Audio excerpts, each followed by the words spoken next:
I stood there in the blinding Colorado sun, squinting at the empty spot where our car had been just 10 minutes ago. My wife, Chloe, and her friends, Ela, Stephanie, and Lauren, had vanished. At first, I thought it was one of their stupid pranks. They were always doing stuff like this, pushing boundaries, testing how much I'd take before I snapped. 5 years of marriage, and I'd gotten used to their little games, the way they'd laugh at me, the way Chloe would join in instead of standing up for me. But this felt different. My phone was still plugged into the car charger, my wallet tucked in the glove box. All I had was the faded t-shirt and jeans I was wearing, and a growing pit in my stomach as the minutes ticked by. We'd been on this road trip to Stephanie's lake house for 3 days now, and I'd been miserable the whole time. Chloe had begged me to come, said it'd be a chance to bond with her crew. I wasn't big on the idea. Her friends always treated me like an outsider, tossing out jabs and inside jokes I wasn't part of. But I went anyway because I loved her. Or at least I thought I did. The gas station was in the middle of nowhere, just a dusty little stop off the highway with a flickering sign and a single pump. I'd gone inside to use the bathroom, figuring they'd wait. They always waited, except this time they didn't. An hour passed. I paced the cracked pavement, kicking pebbles, telling myself they'd come back any second, tires crunching gravel, Chloe's voice calling out, "Gotcha!" But the road stayed quiet. 2 hours in, sweat was dripping down my neck and my throat was dry. I kept replaying the last few days in my head, the way Stephanie smirked when she accidentally spilled coffee on my lap, how Lauren whispered something to Chloe that made her giggle while glancing at me, how Issa just watched it all with that smug little grin. I should have seen it coming. They'd been building up to something and I'd been too dumb to notice. A truck pulled up, its engine rumbling loud enough to shake me out of my thoughts. The driver, a big guy with a gray beard and a stained ball cap, leaned out the window. "You okay, buddy?" Been standing there a while. His voice was rough but kind, and it hit me like a punch. I wasn't okay. They weren't coming back. Chloe wasn't coming back. I swallowed hard, trying to keep my voice steady. "Yeah, my ride left me. You think you could help?" He nodded like it wasn't the first time he'd seen someone stranded out here. "Hop in." "Where you headed?" I didn't even know. Home? Back to Chloe. The life we built. But as I climbed into the cab, something shifted inside me. 5 years of her laughing at me, brushing me off, letting her friends treat me like garbage, it all came rushing up, hot and heavy. I stared out the window as the gas station shrank in the side mirror. The trucker didn't ask too many questions, just kept driving, humming some old country song. My hands clenched into fists on my lap. I could have borrowed his phone, called Chloe, demanded answers, but what would she say? "It was a joke, babe. Don't be so sensitive." I'd heard it all before. Every time I complained about her friends, she'd roll her eyes and tell me I didn't get their humor. Maybe I didn't. Maybe I never would. But standing there alone, abandoned, like some stray dog, I realized something. They didn't get me either. And Chloe, she'd picked them over me, again and again. The trucker dropped me off at a crossroads, pointing me toward Grand Junction, the nearest town. "Good luck, man," he said, tipping his cap. I nodded, my throat tight, and started walking. My shoes scuffed the dirt, the sun beating down on my head. No phone, no money, no plan, just me and the open road. Part of me wanted to turn back, to beg someone at the gas station to call her, to fix this. But another part, a louder part, kept pushing me forward. I was done being the punchline, done being the guy they laughed at. Chloe and her friends thought they'd won, thought they'd broken me. But as I trudged toward Grand Junction, a strange calm settled over me. They hadn't broken me.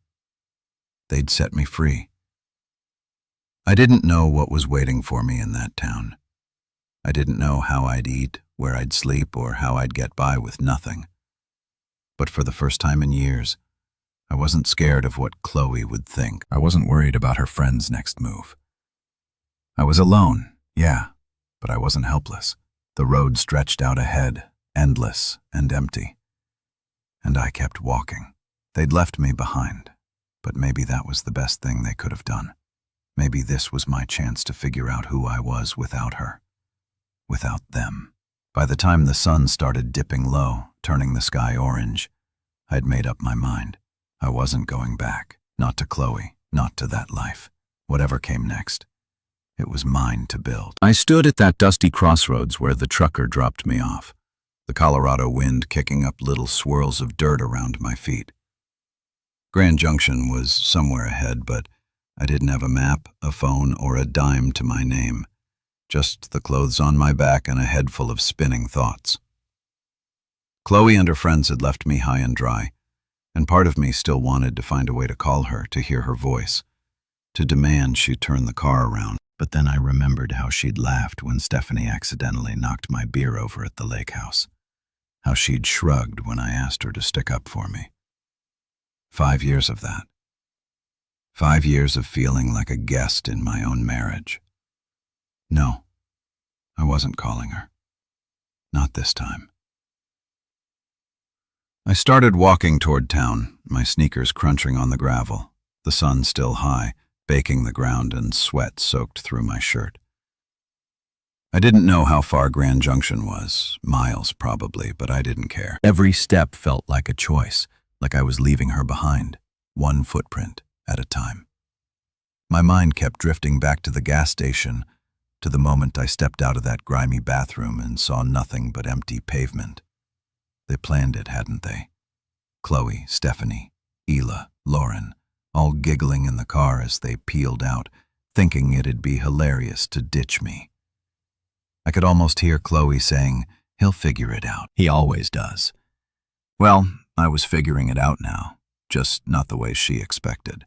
A pickup truck rumbled by and I stuck out my thumb, hoping for a lift. The driver, a guy with a scruffy beard and a faded flannel shirt, slowed down and leaned out the window. "Need a ride?" he asked, eyeing me like he wasn't sure if I was for real. "Yeah, heading to Grand Junction," I said, keeping my voice steady. He nodded. "Hop in. I'm going that way." I climbed into the passenger seat, grateful for the break. The cab smelled like oil and cigarettes, but it beat walking. "What's your story?" he asked as we rolled down the highway. I hesitated, then shrugged. Got left behind by some people I thought I could trust. He grunted like he'd heard that one before. Happens more than you'd think out here. He dropped me off on the edge of Grand Junction, near a cluster of low buildings and a blinking traffic light. "Take care, man," he said, and drove off. I stood there, taking it in. A small town with a mix of old brick storefronts and newer chain stores. People going about their day like nothing was wrong. But everything was wrong for me. No wallet, no ID, no way to prove who I was. I needed help, and fast. I spotted a sign for a homeless shelter a few blocks down, a plain building with a cross painted on the side. My stomach twisted at the thought. Me in a shelter. But what choice did I have? Inside it was dim and smelled like bleach and stale coffee. A guy behind the counter looked up. Roy, his name tag said. He was older, maybe 50, with a shaved head and a no-nonsense stare. "You lost or just broke?" he asked, sizing me up. "Both," I admitted, rubbing the back of my neck. "Got ditched out on the highway. No money, no phone, nothing." Roy didn't blink. "Happens. You got her name?" "Yeah, Mike," I said, figuring it was easier to stick to the truth for now. He handed me a clipboard with a form. "Fill this out. We'll get you a bed for the night. Tomorrow we'll figure out the rest." That night, I lay on a cot in a room full of snoring strangers, staring at the ceiling. My mind wouldn't shut off. Chloe's face kept popping up, her voice, her laugh. I wanted to hate her, but part of me still ached for her to show up, to say it was all a mistake. But Roy's words stuck with me. Tomorrow, we'll figure out the rest. He didn't mess around. The next morning, he sat me down with a cup of weak coffee and a plan. You need ID to do anything. Job, bank, whatever.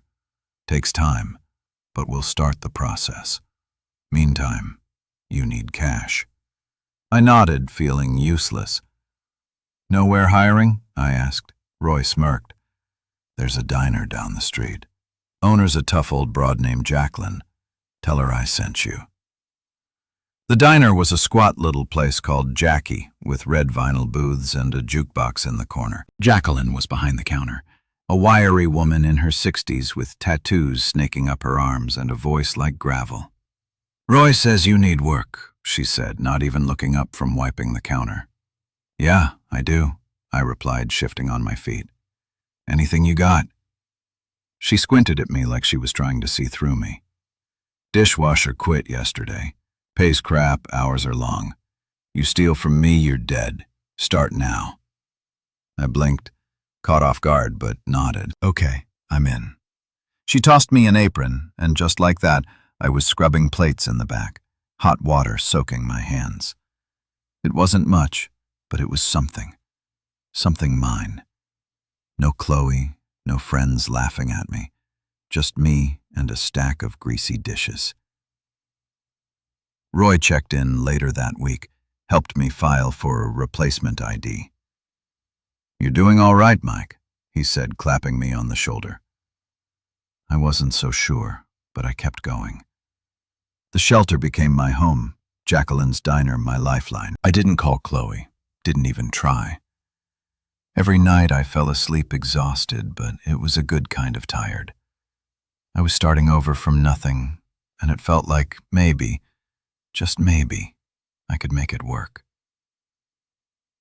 I woke up on that cot in the shelter every morning with the same ache in my back, the same buzz of snores and coughs from the other guys around me. It had been a couple of weeks since Chloe and her friends ditched me at that gas station, and I was still getting used to this new life, scrubbing dishes at Jacqueline's diner, sleeping on a borrowed bed, wearing clothes from a donation bin. My hands were raw from the hot water and soap, but I didn't mind. It kept me busy, kept my mind off her. Roy had been a rock, helping me navigate the mess of getting a replacement ID. Takes time, he'd said, handing me a stack of forms. But you'll get there. I nodded, grateful for his gruff kindness, and kept pushing forward. The diner was my world now. Jacqueline didn't mess around. She'd bark orders from the counter, her sharp eyes catching every mistake. Move faster, Mike! We ain't got all day, she'd yell. But there was no real venom in it. I worked double shifts whenever I could, piling up cash in a little envelope I stashed under my cot. My first paycheck wasn't much, but it was enough to buy a cheap prepaid phone from the gas station down the street. I held it in my hands, the plastic still shiny, and felt a rush of something like pride. It wasn't fancy, but it was mine, bought with my own money, not Chloe's, not anyone else's. I didn't need her anymore. Then the calls started. I'd only had the phone a day when it buzzed in my pocket while I was elbow-deep in suds. I wiped my hands on my apron and pulled it out. Chloe's number flashed on the screen. My stomach dropped. I let it ring, watching it like it might bite me, until it went to voicemail. A minute later, the notification popped up. I shouldn't have listened, but I did. Her voice came through, soft and shaky like she'd been practicing what to say. Mike, where are you? We waited for you. It was just a joke. We're so worried. Please call me back. I stood there staring at the sink, the water still running. Worried? They'd left me in the middle of nowhere with nothing. If they'd waited, they'd have come back by now. The phone buzzed again. Stephanie this time. I hit play on her voicemail, and her tone was totally different, all smug and casual. "Come on, dude. You have to admit it was hilarious. Call us back, all right? Hilarious." I clenched the phone so hard my knuckles went white. That's what I was to them. A punchline. A story to laugh about over drinks at the lake house. More calls came after that, a flood of them. Chloe again, then Lauren, then Stephanie, piling up with texts and voicemails. "We miss you. Where'd you go? This isn't funny anymore." I scrolled through them all, my chest tight, my head spinning. Chloe's words kept echoing. Fake concern, fake tears. She didn't care. None of them did. I sat on my cot that night, the shelter quiet except for the creak of springs and the hum of the heater. The phone glowed in my hand. Their messages lit up the screen. I listened to Chloe's first one again, then Stephanie's, then one from Lauren that was just her giggling before it cut off. My thumb hovered over the call button. Part of me wanted to dial Chloe, to scream at her, to ask why she'd done this. But what would it change? She'd just laugh it off or cry and make me feel guilty like she always did. I'd spent years swallowing their crap, smiling through it because I thought that's what a good husband did. Not anymore. I went through the list, Chloe, Stephanie, Ela, Lauren, and blocked every single one. My finger shook a little as I did it, but once it was done, the phone went silent. No more buzzing, no more lies. I leaned back against the wall, letting out a breath I didn't know I'd been holding. It felt like cutting a rope I'd been tangled in for years. They couldn't reach me now. They didn't get to decide how this ended. I did. The next day I went back to the diner like nothing had happened, plunging my hands into the dishwater, letting the heat burn away the last of their voices in my head. Jacqueline noticed something was off, though. "You're quiet today," she said, tossing me a rag to wipe down the counter. "Trouble?" I shrugged, not wanting to get into it. "Just sorting some stuff out." She snorted. "Long as it don't mess with my kitchen, sort away." I smirked at that. She didn't care about my drama, just the job. It was refreshing. Roy checked in later, handing me a paper with a case number for my ID. "Coming along," he said. "You holding up?" I nodded. "Yeah, better than I thought." He clapped me on the shoulder and left me to it. By the end of the week, I'd saved enough to buy a second-hand jacket from the shelter's donation pile. Nothing fancy, but it kept the chill off. I walked back to my cot each night, the prepaid phone silent in my pocket, and felt lighter.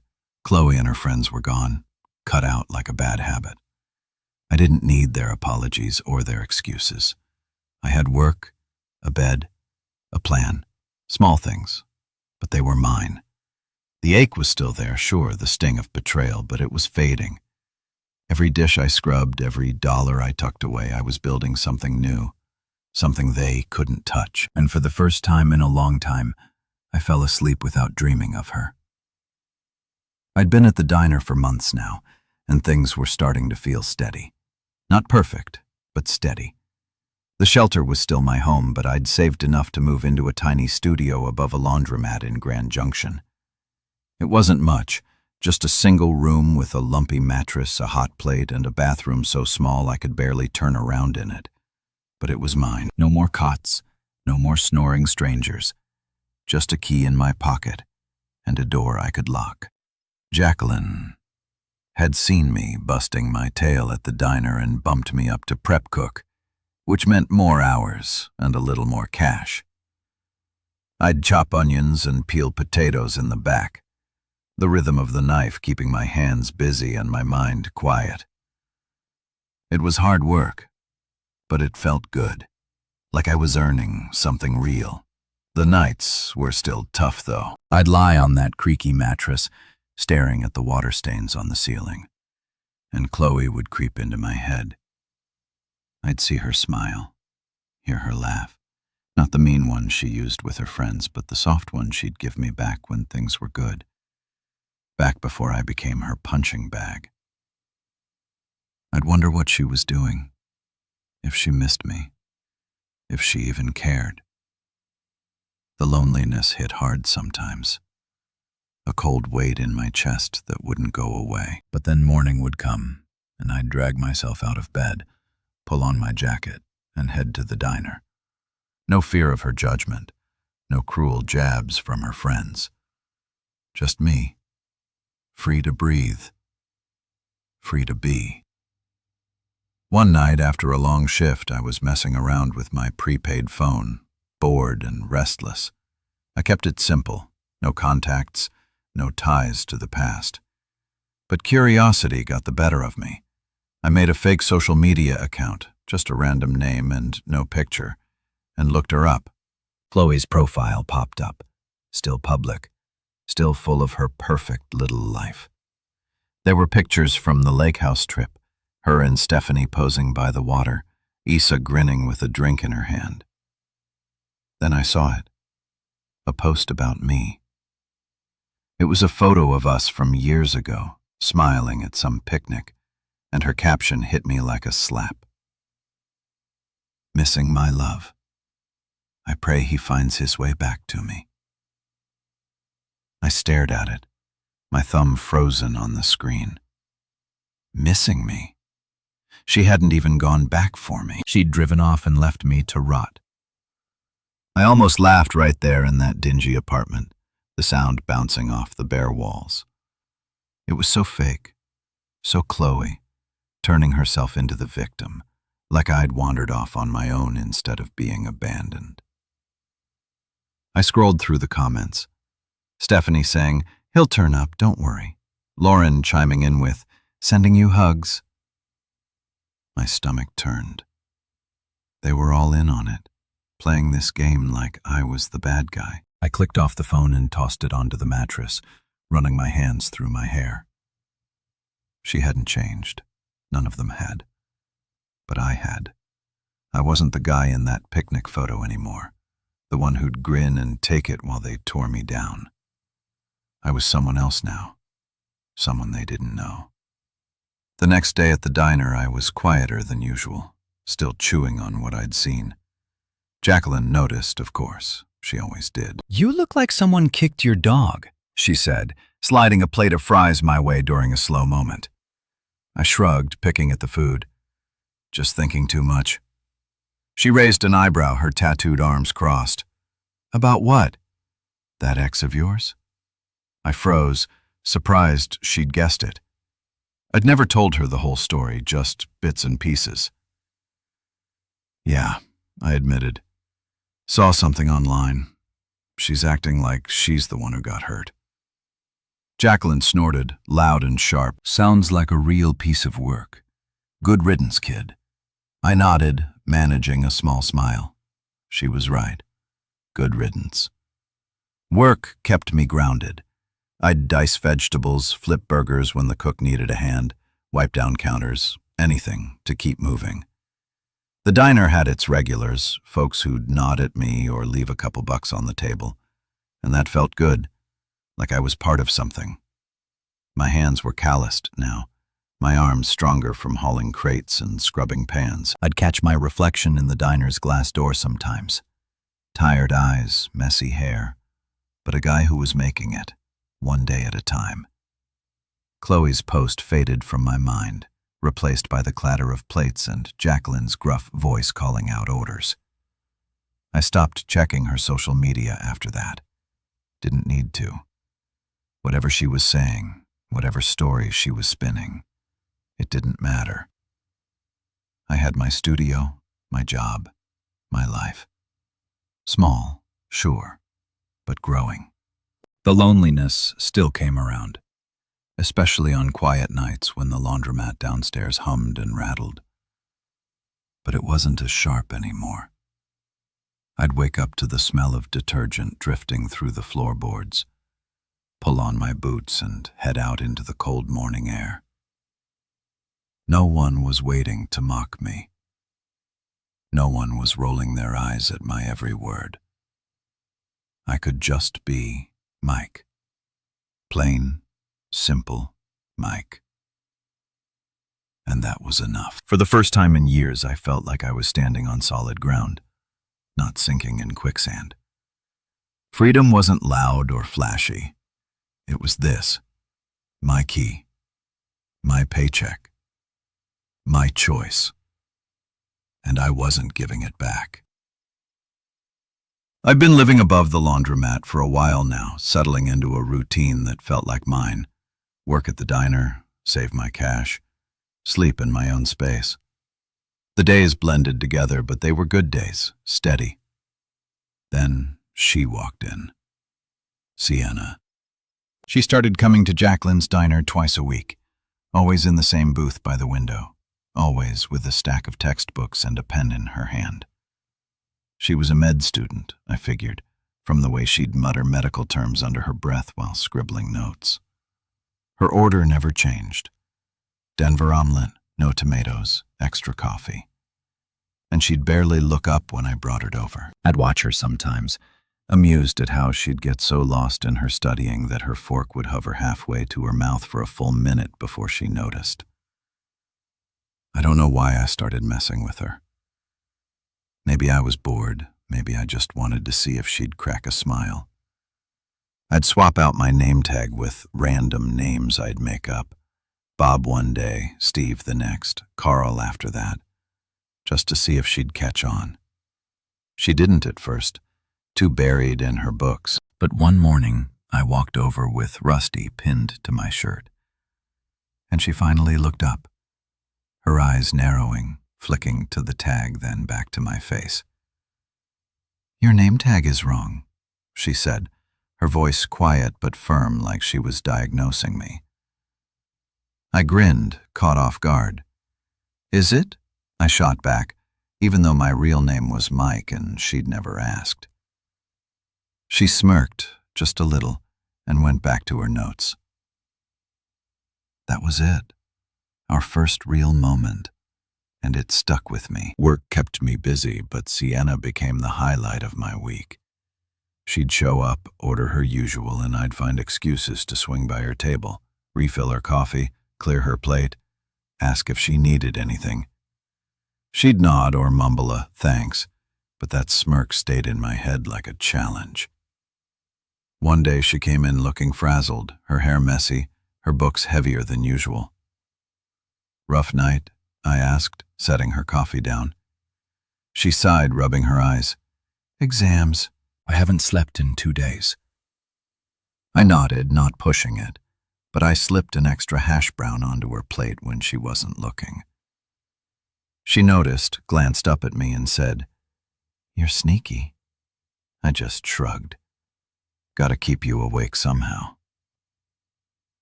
Our first date wasn't even planned. She came in one evening all dressed up, jeans and a nice top, not her usual sweatshirt, and told me her friends had bailed on a reservation at some fancy pizza place across town. "I'm not wasting it," she said, half to herself, then looked at me. "You free?" I was wiping down the counter, my shift almost over, and Jacqueline was in earshot. "Go on, kid," she barked, waving me off. "You're no use to me moping around." So I went. We split a pepperoni pizza and a pitcher of soda, and she laughed, really laughed, when I told her about the name tag thing. "I knew it wasn't Rusty," she said, her eyes bright. "You're not that old." We talked all night about her med school stress, my diner gig, dumb stuff like favorite movies. It was easy, natural, like we'd known each other forever. 6 months later, she moved into my little studio. It was cramped. Her books took up half the space, and we'd trip over each other making dinner on that tiny hot plate. But I didn't care. She'd study late, her lamp glowing while I slept, and I'd wake up to her muttering anatomy terms in her sleep. It was weirdly comforting. A year after that, we got a bigger place together, a real apartment with a kitchen and a couch that didn't smell like bleach. Sienna was different from Chloe. She didn't mock me, didn't make me feel small.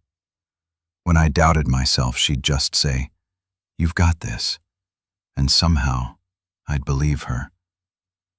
We'd cook together, watch old TV shows, argue over who left the dishes in the sink. It was simple, but it was ours. Meanwhile, Chloe wouldn't let go. She started emailing me, found my address somehow, probably from an old bill or something. The first one came a few weeks after Sienna moved in, popping up on my phone while I was chopping peppers at the diner. "Mike, I just want to know you're okay," it read. "I miss you. We all do." I stared at it, my knife hovering over the cutting board. Miss me?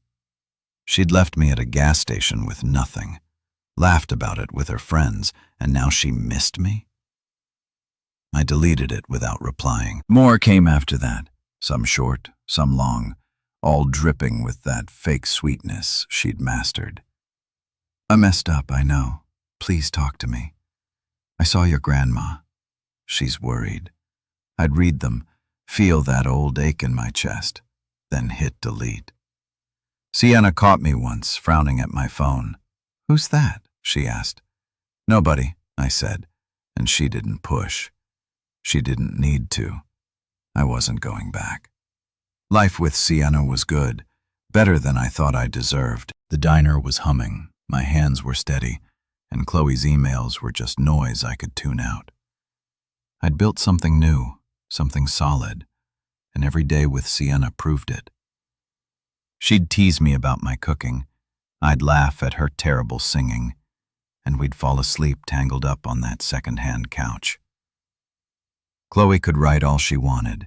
I didn't owe her a damn thing.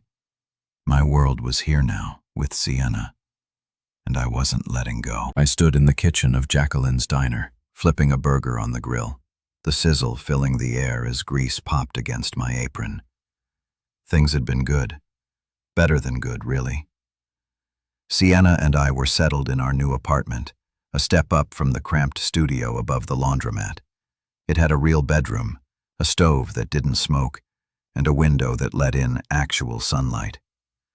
Life felt solid, like I'd finally climbed out of the hole Chloe and her friends had left me in. Work was steady, too. I'd been at the diner long enough that Jacqueline trusted me with more than just dishes and prep. She'd started leaning on me, barking less and nodding more when I got things done right.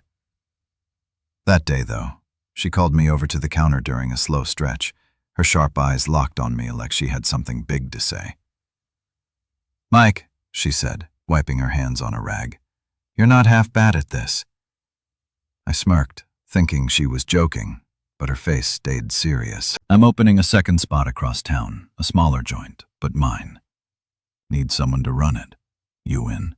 I froze, spatula in hand, the burger sizzling behind me. "Me? Run a diner? I'd gone from scrubbing plates to cooking, sure, but managing a whole place? You serious?" I asked, my voice rougher than I meant it to be. She snorted. "Do I look like I'm kidding? You've got the chops. Work hard. Don't steal. Don't whine. Say yes or no." My head spun. A year ago, I'd been dumped at a gas station with nothing. Nothing. Now I was getting offered this. I almost said no, convinced it was some trick, like Chloe's pranks all over again. That night, I sat on our couch, Sienna on mine, staring at the TV without really watching it. She came home from a late study session, dropping her bag by the door, and saw me just sitting there. "What's up?" she asked, kicking off her shoes. I told her about Jacqueline's offer, my voice low, like saying it out loud would jinx it. "She wants me to run her new diner. Me, in charge." Sienna plopped down next to me, her knee brushing mine. "And you're thinking about turning it down," she said, reading me like always. I shrugged, rubbing my neck. "I don't know. What if I screw it up?" She grabbed my hand, her grip firm. "You're already running that place half the time, helping with orders, fixing stuff when she's yelling at someone else. Just make it official. You've got this." Her words hit me hard, like a shove I didn't know I needed. She didn't doubt me, not for a second, and that felt new, strange, good. Chloe would have laughed, said something like, "You, a boss?" And her friends would have piled on. But Sienna just looked at me, steady and sure, and I nodded. "Okay, I'll do it." She smiled, that small one I loved, and leaned her head on my shoulder. "Good. Now stop moping. We've got dishes to do." I laughed, the weight lifting a little, and we washed plates together, her humming some off-key song while I splashed water at her. The next day I told Jacqueline yes. She grunted like she'd expected it and handed me a set of keys. "Don't burn it down," she said, then went back to counting cash. The new diner was a hole-in-the-wall spot, 10 tables, a counter, a kitchen barely big enough for 2, but it was mine to run. I started the next week, setting up schedules, ordering supplies, cooking when the line got slammed. It was chaos at first, waitresses forgetting orders, me burning a batch of fries, but I figured it out. Sienna was right. I'd been doing this stuff already, just without the title. The place started humming, regulars trickling in, and Jacqueline even stopped by once, nodding like she approved. "Not bad, kid," she said, and I felt taller than I had in years. Then, Chloe's email came. I was at the new diner, checking inventory on my phone when it popped up. "Mike, your grandmother's been asking about you. Please let us know you're alive." My gut twisted. Grandma. She'd always been sweet, sending me cards even after I married Chloe. But Chloe bringing her up now, it was a cheap shot, a hook to reel me back in. I pictured her typing it, fake tears in her eyes, trying to guilt me like always.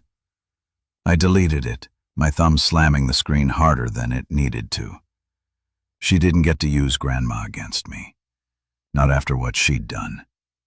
I hadn't called home in a while, sure, but I'd fix that myself, not through her. I threw myself into the diner after that, keeping my hands busy so my mind wouldn't wander. The place was picking up, truckers stopping by, locals chatting me up like I was one of them. I'd come home to Sienna studying at our table, her books spread out, and she'd ask how it went. "Good," I'd say, and mean it. We'd cook dinner, nothing fancy, just pasta or burgers, and talk about her classes, my day, the future. Chloe's emails kept coming, piling up in my trash folder, but I didn't open them. She was a ghost, a shadow I could ignore. My life was here. The diner, Sienna, the keys in my pocket. I'd been abandoned once, left to figure it out, and I had.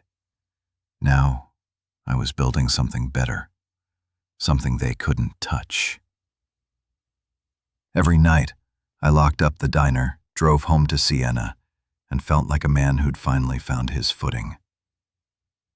I was flipping eggs in the kitchen of my third diner, the one on the edge of town, when my phone buzzed in my pocket. The morning rush was in full swing, truckers hollering for coffee, waitresses darting between tables, and I almost ignored it. 15 years had turned me into a different man. Sienna and I were married, 2 kids tearing up our house, 3 diner locations keeping me busy. Life was good, loud, full. Nothing like the empty shell I'd been when Chloe left me at that gas station. I wiped my hands on my apron, pulled out my phone, and saw it. A LinkedIn notification. "Someone viewed your profile 27 times today." My stomach did a little flip. I didn't use LinkedIn much, just a basic page with my name, the diners, a blurry photo Sienna made me take. But 27 times? That wasn't normal. I tapped it open, the grill hissing behind me, and there she was, Chloe. Her name hit me like a cold splash of water right there on the screen, tied to some company I didn't care about. 27 views in one day. She'd been digging through my life, over and over. I set the phone down, my hands gripping the counter, trying to steady myself. 15 years, and she was back. creeping in like a shadow I thought I'd shaken off. I flipped the eggs, barely watching, my mind racing. What did she want? Why now? I'd blocked her emails years ago, ignored her guilt trips, built a whole world without her. But here she was, poking around, silent but loud in my head. The diner smelled like bacon and syrup, the clatter of plates keeping me grounded. I plated the eggs, handed them off to a waitress, and tried to focus. Coffee needed refilling. Hash browns were burning. But Chloe's name stuck with me. I pictured her sitting somewhere, clicking my profile, seeing the diners, maybe even the old job at Jacqueline's I'd listed. Did she know about Sienna? The kids? I hadn't posted much, just enough to look legit, but 27 views meant she was looking hard. I wiped my forehead, sweat mixing with the heat, and grabbed my phone again. Her profile stared back. Chloe, older now, haircut short, a tight smile in her picture. Consultant, it said. I didn't read more, didn't want to. I stepped into the back, a tiny storeroom with shelves of flour and canned goods, and leaned against the wall. My heart was thumping too fast, like I'd run a mile. 15 years, 2 kids, a wife, a business, and she could still rattle me. I hated that. I'd worked so hard to bury her, to forget the gas station, the laughter, the way she'd made me feel like nothing. Now she was back, not even saying anything, just watching. Was she jealous? Mad? Desperate? I ran my hands through my hair, pacing the cramped space. Part of me wanted to message her, "What's your deal?" But I stopped myself. That's what she'd want.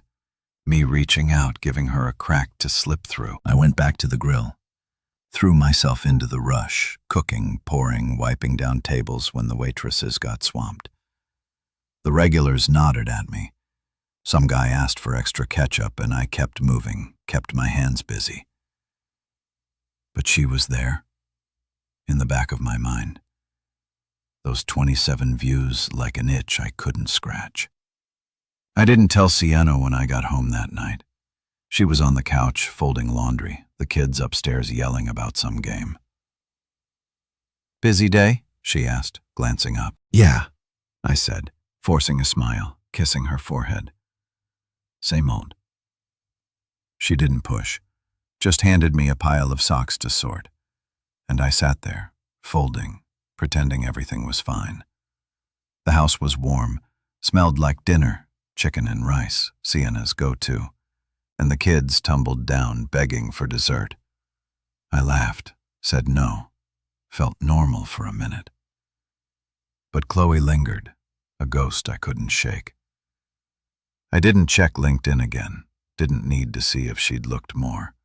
27 was enough. I helped Sienna with the dishes, her hip bumping mine, and tried to let it go.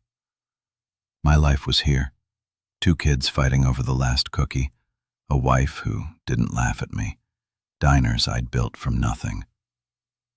Chloe couldn't touch that. Not really. Still, I went to bed with her name in my head, staring at the ceiling while Sienna slept beside me. The next day, I was at the first diner pouring coffee when my phone buzzed again. I didn't look, just shoved it deeper in my pocket. If it was her, I didn't want to know. I'd spent years locking her out, and now she was knocking, quiet but steady. I focused on the work, grill, counter, cash register, kept my hands moving, my voice steady. She was out there somewhere, but I was here, standing tall. Whatever she wanted, whatever game she was playing, I wasn't biting. Not yet. Not ever, if I could help it. I was wiping down the counter at the original diner, the one Jacqueline first hired me for, when the door jingled and they walked in. Chloe, Stephanie, and Ela. It was 3 days after those LinkedIn alerts, and I'd been on edge, half expecting something like this. The breakfast rush had just died down, leaving a handful of regulars sipping coffee, the air thick with grease and burnt toast. I saw them before they saw me. Chloe's short hair catching the light, Stephanie's swagger still there. Ella hunched like she wanted to disappear. My gut twisted, hands freezing on the rag.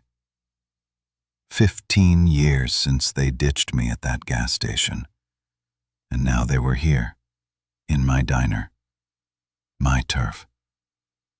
I didn't move, just watched them pick a booth by the window and sit, their voices low but familiar. I could have stayed back, let the waitress handle it. But something pulled me out there. Maybe anger, maybe just needing to see it through. I grabbed a pot of coffee, more for something to hold than anything else, and walked over. Chloe spotted me first, her eyes going wide, her mouth dropping open. "Oh my God, it's you," she said, her voice shaky like she hadn't rehearsed it. Stephanie leaned back, smirking like always. "Hey, look at you, big shot." Ella glanced up, then down fast, her hands fidgeting with the menu. I stood there, coffee pot in hand, looking at them, older, worn, desperate in a way I didn't expect. "What do you want?" I asked, keeping it short, my voice harder than I felt. Chloe shifted, leaning forward, her fingers twisting together. "Mike, can we talk, please?" I didn't sit, didn't soften. "I'm working. Talk." She swallowed, glancing at Stephanie for backup, and started. It spilled out. Her life had crashed. Her yuppie little business went under. Her marriage to some guy I didn't know fell apart, and she was broke, begging now. Stephanie jumped in, casual, like it was no big deal. "You're doing all right, right?" "3 diners. We just need a hand, for old times." Issa nodded, barely audible. "Just a little help." I listened, letting it sink in. Chloe's sob story, Stephanie's charm, Issa's guilt. They planned this, tracked me down, thought I'd roll over. I stood there, coffee pot still hot in my grip, watching them squirm. Chloe's eyes got wet. Stephanie's smirk twitched.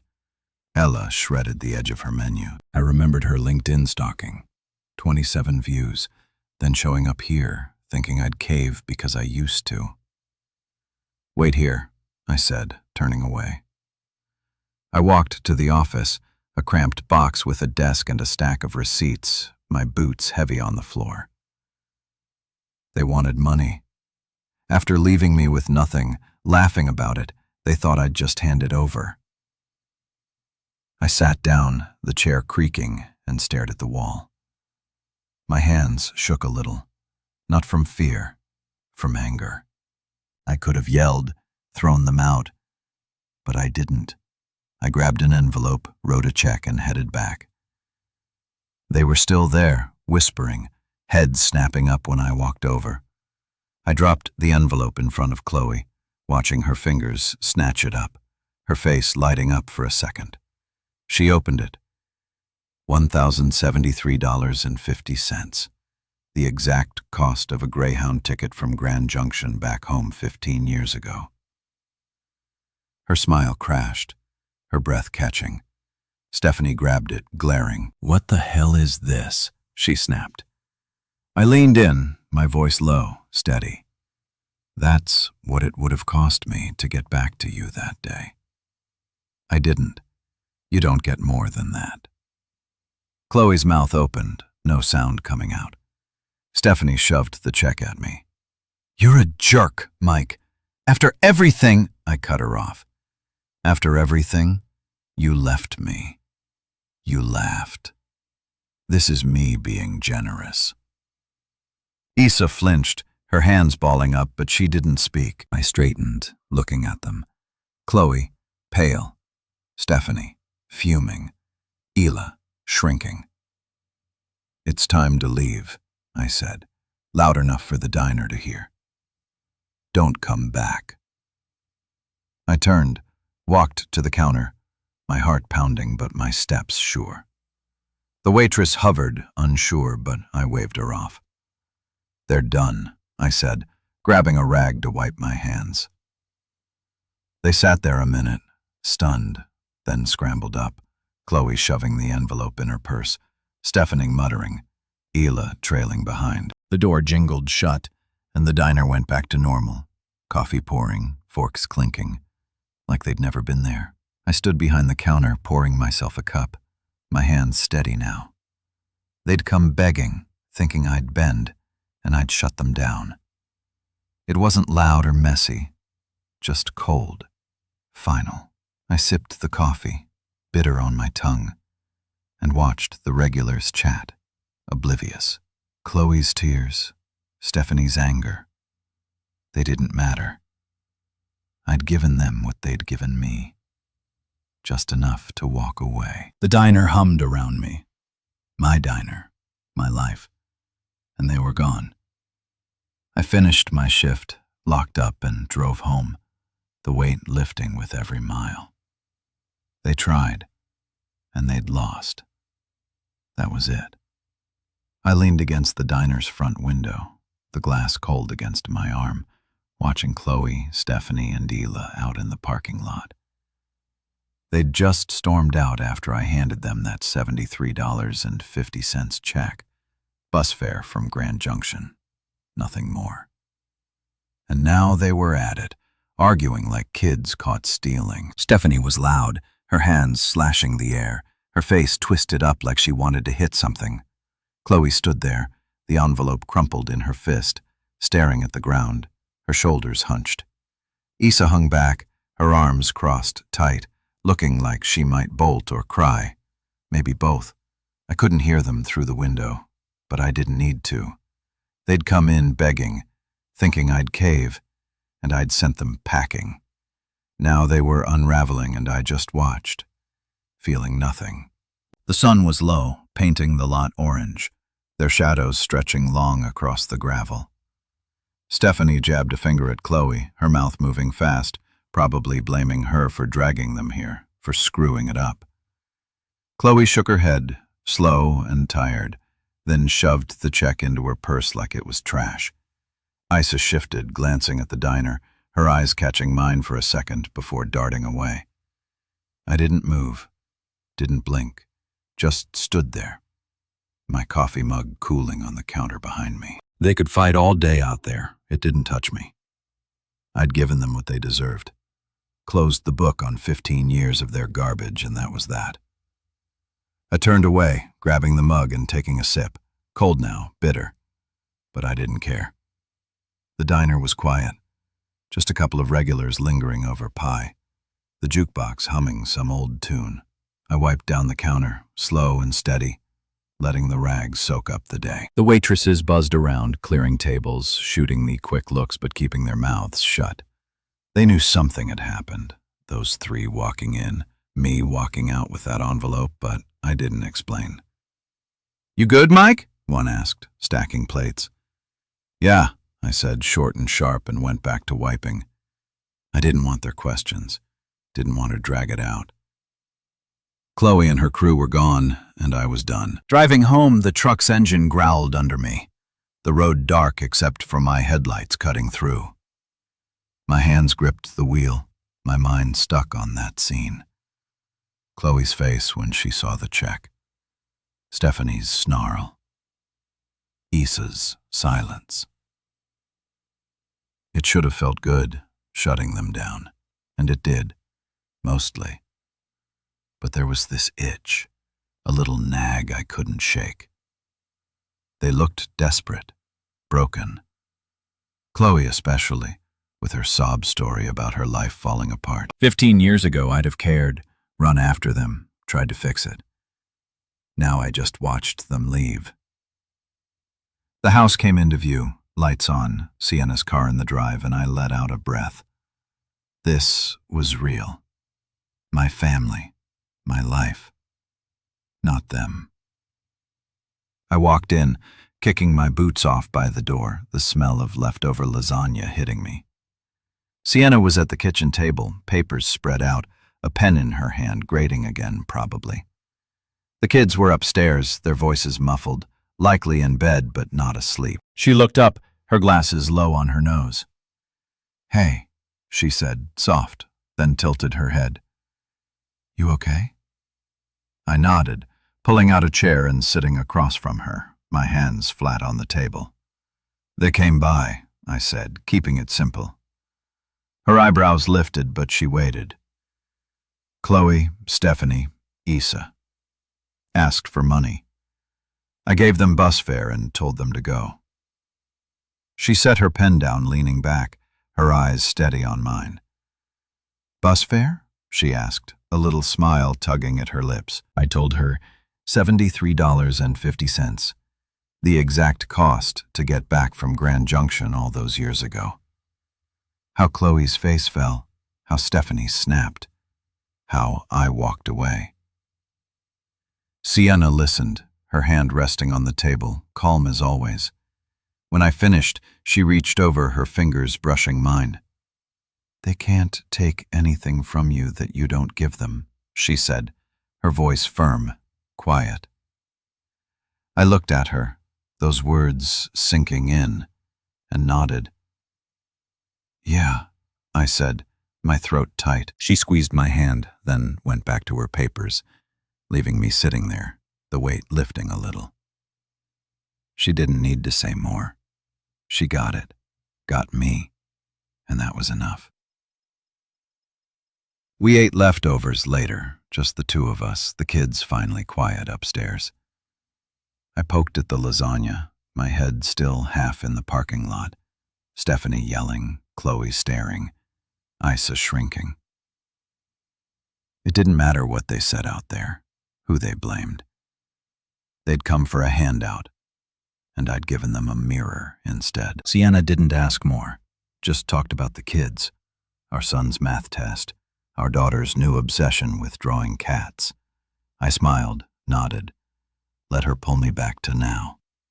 After we cleaned up, her hip bumping mine at the sink, I felt steady again. That night, lying in bed, Sienna's breathing slow beside me, I stared at the ceiling. The house creaked, the kids shifting in their rooms, and I replayed it. Those three in my diner, then out in the lot, falling apart. They couldn't touch this. My family, my diners, me. I'd shut the door, locked it tight, and they were on the other side where they belonged. The itch was still there, faint but fading. Sienna was right. They got nothing I didn't give, and I'd given them the end. I closed my eyes, the day slipping away, and slept hard, done with their ghosts for good. I stood in the kitchen of our house, stirring a pot of chili on the stove, the smell of spices filling the air. It had been weeks since Chloe, Stephanie, and Ila walked into my diner, since I handed them that $73.50 check and watched them argue in the parking lot. I hadn't seen them since. Not a call, not an email, not even a whisper on LinkedIn. They were gone, really gone this time. And I felt it, a quiet that settled deep, like a storm finally passing. Life rolled on. Sienna grading papers at the table, the kids chasing each other around the backyard, the diners humming with regulars. It was mine, all of it, and they couldn't touch it. I'd stopped looking over my shoulder, stopped waiting for the next knock. The chili bubbled, steam rising, and I tasted it. Needed more salt, maybe a kick of pepper. Sienna glanced up from her stack of tests, her glasses slipping down her nose. "Smells good," she said, smiling that small smile I loved. "Better be," I shot back, grinning, and she laughed, soft and easy. The kids burst in from outside, our son waving a muddy stick, our daughter yelling about a bug she'd found. "Both of you, wash up," I barked, pointing to the sink, and they groaned but obeyed, splashing water everywhere. It was chaos, loud and messy, but it was ours. Chloe's face, those tears she tried to sell me, faded a little more every day, replaced by this. Work was good, too. I bounced between the three diners, flipping burgers, checking stock, joking with the waitresses. The regulars knew me now. Old Tom with his coffee, the trucker who tipped big, the lady who always asked for extra napkins. They'd nod, "Hey, Mike," and I'd nod back, feeling like I belonged. Jacqueline stopped by the first diner one morning. Her tattoos faded, but her glare still sharp. "You didn't screw it up," she said, looking around, then clapped my shoulder and left. High praise from her. I laughed to myself, pouring coffee for a table, and thought about how far I'd come, from a gas station nobody to this. I didn't check on Chloe anymore. No fake social media accounts, no late-night scrolls. I'd done that once, years back, seen her play the grieving widow. But now, I didn't need to know. She was out there somewhere, living whatever life she'd made after her business tanked, her marriage crumbled. Stephanie and Hila, too. Maybe still mad, maybe still blaming her. It didn't matter. They'd come begging, and I'd shut the door. That $73.50 check was the last thing I'd ever give them. Just enough to walk away, like they'd left me to do. I didn't feel bad, didn't feel guilty. I felt free. Sienna and I took the kids to the park that weekend, a crisp fall day with leaves crunching under our boots. Our son ran ahead, kicking a ball, while our daughter clung to my hand, pointing at every squirrel. Sienna walked beside me, her arm brushing mine, and we didn't say much, just watched, breathed, lived. I thought about Chloe for a second, her showing up, her voice cracking, and let it go. She couldn't take this from me, couldn't even come close. I'd built it all without her, despite her, and it was better than anything she'd ever offered. "You're quiet," Sienna said, nudging me. "Just happy," I replied, and she squeezed my hand, knowing I meant it. Back home, we ate the chili. "Too spicy," the kids complained, but they shoveled it down anyway. I sat at the table, watching them bicker over the last roll, Sienna rolling her eyes at their noise. This was it, the best revenge, if you could call it that. Not some big fight, not rubbing it in their faces, just living well, living real. Chloe wanted me to break, to crawl back, and I hadn't. I'd walked away from that gas station, from her, and kept going. Roy at the shelter, Jacqueline's diner, Sienna's laugh. These kids, every step was mine, every piece earned. They'd lost, not because I'd beaten them, but because I'd stopped playing their game. The days kept rolling. School runs, diner shifts, quiet nights with Sienna on the couch. I didn't look back, didn't need to. Chloe was a memory, a shadow that couldn't reach me anymore. I'd see her sometimes, in a flash, her smirk, her tears, but it didn't stick. I'd turn the radio up, flip a burger, hug my daughter, and she'd fade. The diners thrived, the kids grew. Sienna and I argued over dumb stuff, like whose turn it was to mow the lawn. It was simple, messy, perfect. I'd wake up early, make coffee, stand in our kitchen looking out at the yard and feel it. Peace, deep and steady. One night, after the kids were in bed, I sat on the porch, a beer in my hand, the air cool against my skin. Sienna came out, wrapped in a blanket, and sat beside me. "What's on your mind?" she asked, her voice soft. I took a sip, staring at the stars. "Nothing," I said, then smiled. "Everything." She leaned her head on my shoulder and we sat there, quiet, together. Chloe was gone, really gone. And I was here, whole. The best revenge wasn't revenge at all. It was this, right now. A life so good I didn't need to prove anything.